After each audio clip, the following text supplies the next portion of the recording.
Welcome, friends. Today we are going to study Chapter 1. The topics included in this lecture from the Chapter 1 are System of Units and Thermodynamic System. System of Units.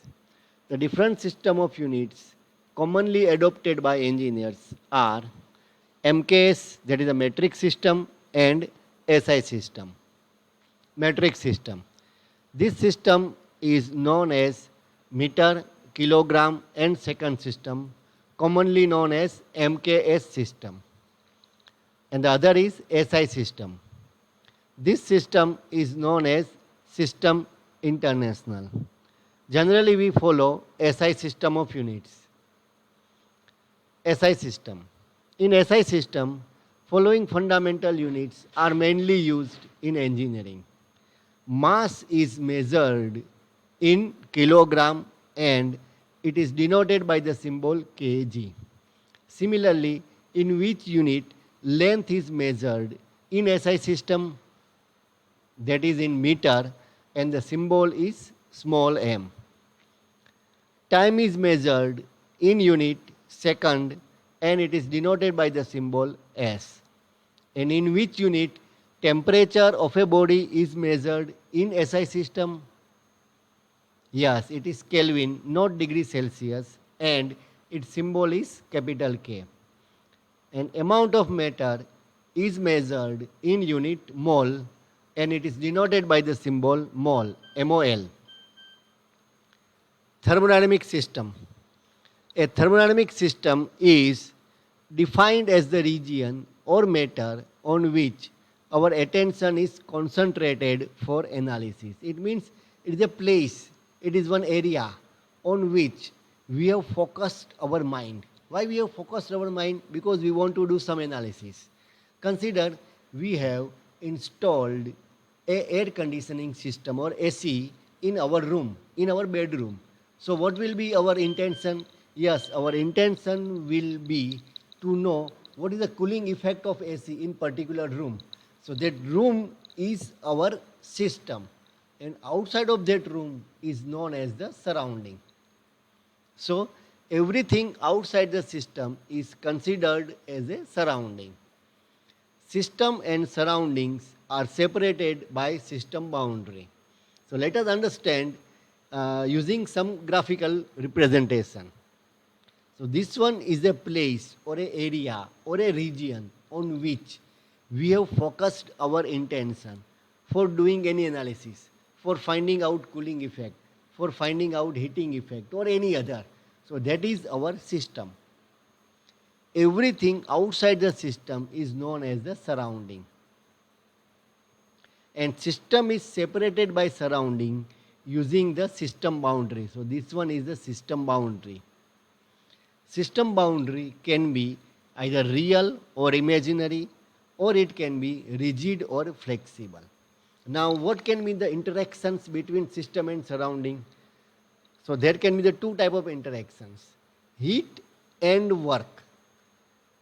Either one or both of them can exchanged between system and surrounding, and accordingly the systems or thermodynamic system can be classified into three categories.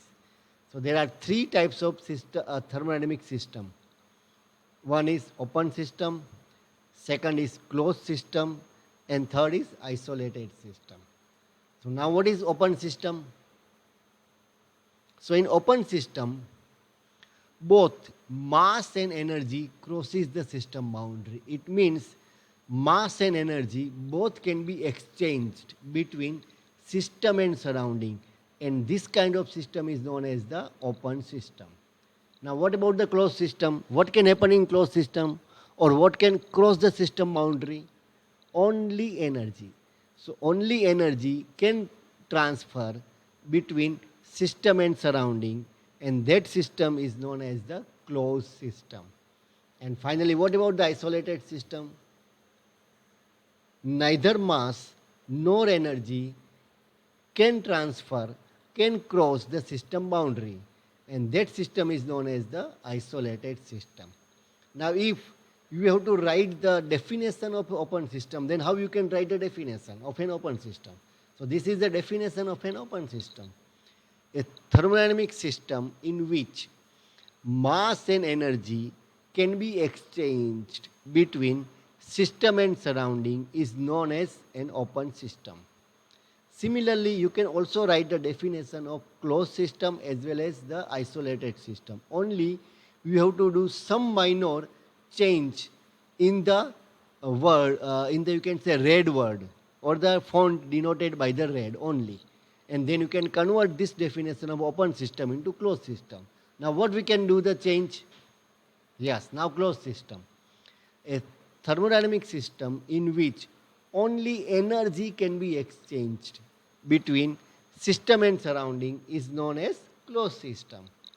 Now how we can write the definition of isolated system? Again we have to do some modification in a font, or you can say red font. Yes, what modification we have to do? A thermodynamic system in which neither mass nor energy can be exchanged between system and surrounding is known as an isolated system. So this is how you can write down the definition of open system, closed system and isolated system. Now, bang, yes. What are the examples of the open system and closed system that you have studied while you were in your schooling, that is either in primary or secondary? Can anybody recall it? Yes.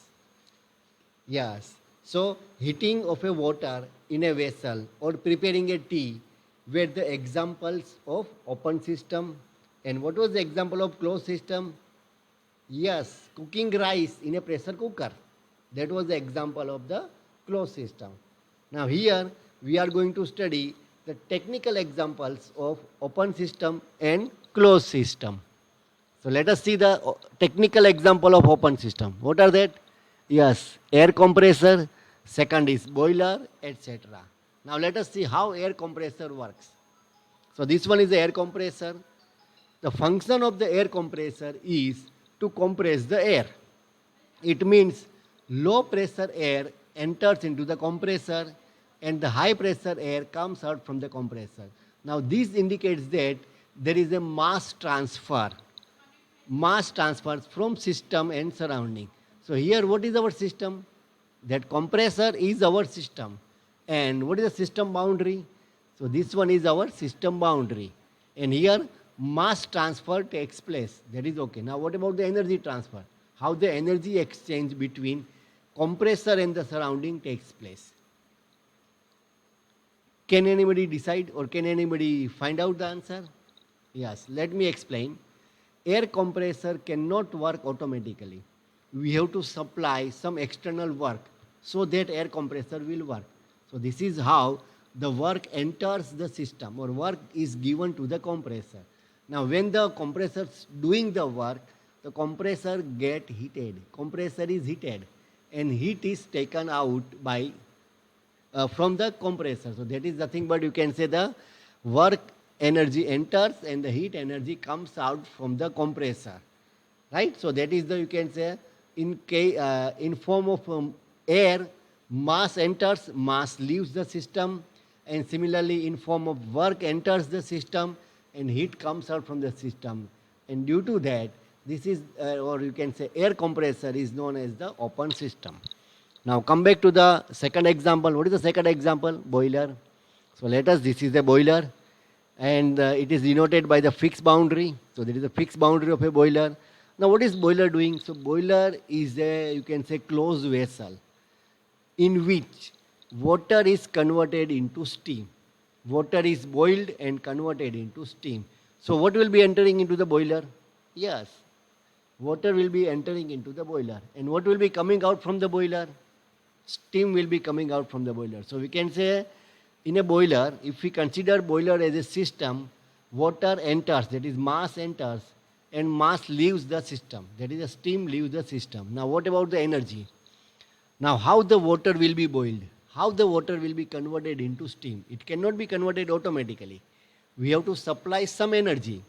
That is what energy of fuel, energy of coal, energy of petrol, energy of gas. So that we supply. So heat energy is supplied to the boiler, and when we burn the coil, some hot gases are generated. That hot gases are thrown out of the boiler using the chimney. So that heat energy comes out from the boiler in form of a smoke gas. So here, mass and energy both exchange between the system and surrounding, and so boiler is known as the open system. Now let us study the example of closed system. The first example is piston cylinder assembly. So this one is you can say piston cylinder assembly. This one is a cylinder, this one is a piston, and some quantity of mass is filled up inside the cylinder. Now here, if we consider this quantity of mass inside this piston cylinder as a system, then what is the type of boundary? So we can say this one is a boundary. And I have written it is a flexible boundary. Why it is flexible boundary? Because when we heat it, then what will happen? Piston can move up. As the piston is moving up, the boundary also moves up. So it is a flexible boundary. But there is no exchange of mass. Mass cannot leave the boundary. So there is no exchange of mass. Only when we supply the heat enters. And due to that, piston moves up. It means we are getting work outside. So there is only energy exchange between the system and surrounding, no exchange of mass. And due to that, it is the example of a closed system. That is the piston and cylinder assembly. Another example of the closed system is refrigeration system. Our AC, our fridge, our car AC. Again, it is the example of closed system. Why? Because in that system, we know it is filled up with some gas. It is known as the refrigerant. And dear friends, do you know what happens if the gas is leaked from the fridge or AC? Yes, if gas is leaked, we will not get the cooling effect. It means gas should not leak from the system. It means mass exchange is not possible. If mass exchange is there, there is no cooling effect. So mass exchange is not possible in a refrigeration system. Only energy exchange in the system is possible. If we have installed car AC, then what is the function of car AC? It will remove the heat from the car and it will pass the heat from the car to the outside atmosphere. So that is the exchange of heat from system to surrounding. But there is no exchange of mass. So that is the example of a closed system. And dear friend, what is the example, or you can say universal example of the isolated system? Yes, that is the thermos, or you can say water bottle, whatever now we are just utilizing, in which if we have filled the tea or some hot liquid or a cold liquid, it remains hot and cold.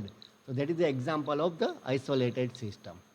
So that was related to the, you can say, this lecture. If any of the question, kindly contact me on my YouTube channel, Neeraj Chawda. Thank you.